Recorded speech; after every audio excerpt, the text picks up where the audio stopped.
Gihatagan ug usa ka semana nga lugway ang wedding planner sa Mugna Inato Weddings and Event Services nga makapangita og guarantor aron mahinay-hinayan niya pagbayad ang iyang mga kliyente ug supplier.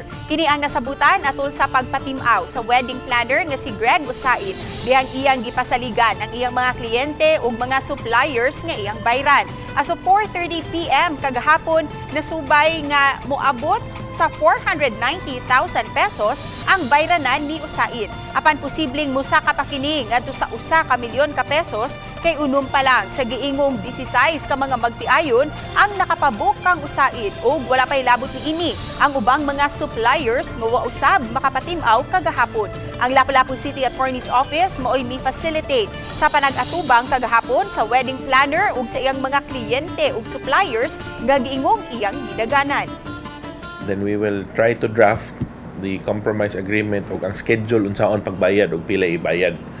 So ang ato ang tan-aw nga period maybe 4 to 6 months tan-aw na to ug unsay makam up sa guarantor or guarantee.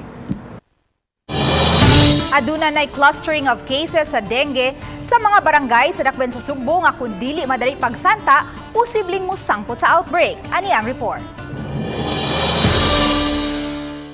Giklaro sa mga opisyal sa Cebu City Health Department nga wa pay dengue outbreak sa mga barangay sa syudad sa Sugbo. Apan, aduna na sila nakita nga panaghugpong o clustering sa kaso sa balatian ilabi na sa mga barangay nga gihugpaan sa sakit. Gipasabot ni Doktora Ilya Tak-an sa Cebu City Health Department nga kung dili masanta ang pagkuyanap sa dengue, posibleng musangpot kini sa outbreak. Naay mga clustering of cases, no? Oo, naay clustering of cases which are mga big barangays pod. Dapat karon in fact nagsugod naman kita sa atong mga interventions.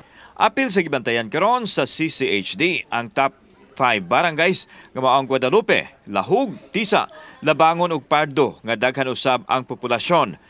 Sumanitakaan nga kada tulo ka tuig mosaka ang kaso sa dengue apan medyo na sayo lang tungod sab sa mga hinungdan sama sa bagyong Odette ug uban pa. Kasamtang nga adunay 1,254 dengue cases ug 16 ang namatay sa dakbayan sa Sugbo. Mosaka ni siya tungod kay ang atong mga staff manggod ato naman kung gipa go down gid sa community, meaning dili lang ang mga admitted nga mga individual nga nagdinggi may atong gikuha, apil na sad ang nagdinggi sa community, no, katuwa ma-admit. Gipahingusgan sa dakbayan ang ilang dengue intervention, naglakip ang paghimo og pulong-pulong sa katawhan, missing operation ug labaw sa tanan, search and destroy sa mga lamok nga nagdala og dengue. Gikinahanglan usab nga mudangop sa health center ang mga tao alang sa early detection kung adunay gipamati sa lawas. Aggressive kita sa dengue NS1 nga test, in which kinanglan magpa-test siya within 5 days sa iyahang sakit kay kumulapas na siya dili na effective imong dengue NS1. Kauban si Cleofer Lumayag, ako si Alan Domingo.